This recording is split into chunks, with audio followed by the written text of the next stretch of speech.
Hello and welcome back to my channel Qubit Educational Services. In this video we are going to solve the 13th question from the NEST 2020 first shift. This question is pretty simple and is based on the area of the triangle formula from properties of triangle. Denote area triangle XYZ, P triangle XYZ and mod XY by area of the triangle XYZ, perimeter of the triangle XYZ and length of the line segment XY respectively. Let ABCD be a convex quadrangle, basically a convex quadrilateral, and the diagonals AC and BC, let them intersect at the point O. Then, now this being a multiple select question, we will deal with each and every option separately. Option 1 says area of triangle ABO into area of triangle CDO is equal to area of triangle BCO into area of triangle ADO. Alright, first we will draw the figure which I have already done here. This is the quadrilateral ABCD and as you can see it is a convex quadrilateral. The diagonals AC and BD intersect at O. Okay, next let me introduce some nomenclature. Let us call OA as X or the length of OA, length of OB as Y, length of OC as Z and length of OD as W. Okay, and let us also assume that angle AOB is theta. And therefore angle COD will also be theta and the other two angles will be pi minus theta.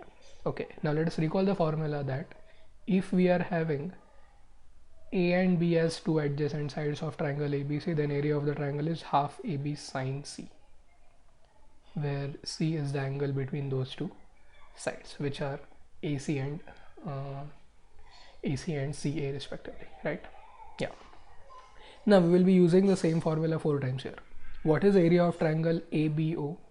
The adjacent sides are XY and the included angle is theta, so half XY sine theta. Yes. Area of triangle CDO would be half WZ into again sine theta. Correct? Now let's go to the other two triangles. Area of triangle BCO, half ZY sine pi minus theta, but from allied angles sine theta is same as sine pi minus theta. And area of triangle ADO would be half XW sine pi minus theta. So clearly these two things are equal because we are taking product of the two. So option 1 is correct. Let's go to option 2 now.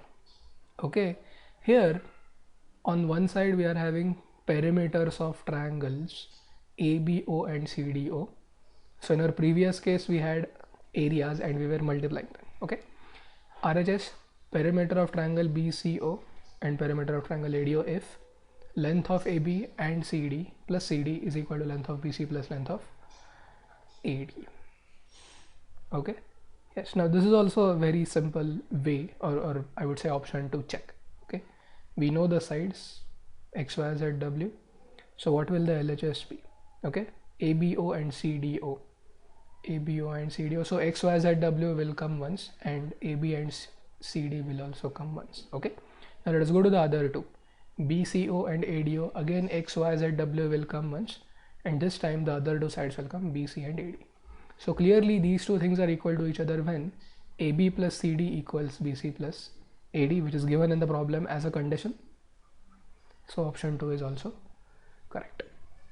Now let's go to the third option, which says area of triangle ABO, well sorry, this is the fourth option, area of triangle ABO plus area of triangle CDO, okay, is equal to area of triangle BCO plus area of triangle ADO. So again we are back to areas, but this time we are not multiplying them, we are adding the areas. What is the condition? If one diagonal is bisected by the other diagonal.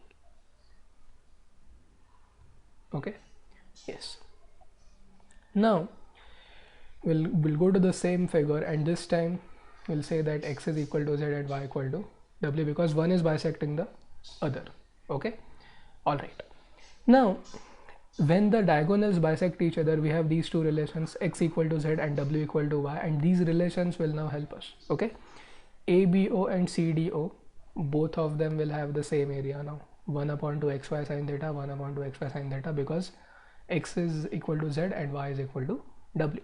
Same thing with the other one, BCO and ADO, half yx sin theta plus half xy sin theta. You can check with the with the areas in the option 1. Okay, there we had x, y, z and w, but here we have replaced z by x and w by y. Okay, clearly because we are adding them, everything is same, therefore option 4 is correct. See, in fact all 4 triangles will have same area, right, which will be half of the area of the quadrilateral. Okay, so that is also another interesting observation. All 4 triangles will have same area, which is equal to area of the quadrilateral ABCD divided by 4. This is only when the diagonals bisect each other. Okay, so that is option 4. Now let us go to option 3, which says perimeter of triangle ABO into perimeter of triangle CDO is equal to perimeter of triangle BCO into perimeter of triangle ADO. Now if we were to write these perimeters and their products in terms of x, y, z, w and the sides, then we are getting x plus y plus AB into z plus w plus CD LHS, and RHS is y plus z plus BC into x plus w plus AD, and this is not necessarily true, right? I mean, if it had been true, then we might have had a theorem related to that, right? Yes, so there is no such connection between perimeters of these triangles, plus we are not even given any such condition as we had in option 4, if one diagonal is bisected by the other diagonal. Okay, yes, so it's not necessarily true or may not be true all the time, so option 3 is not right. Okay, so an interesting problem based on simple concepts of perimeter of a triangle and area of a triangle using the sine of one of the angles. So this completes question 13. In our next video we will solve question 14.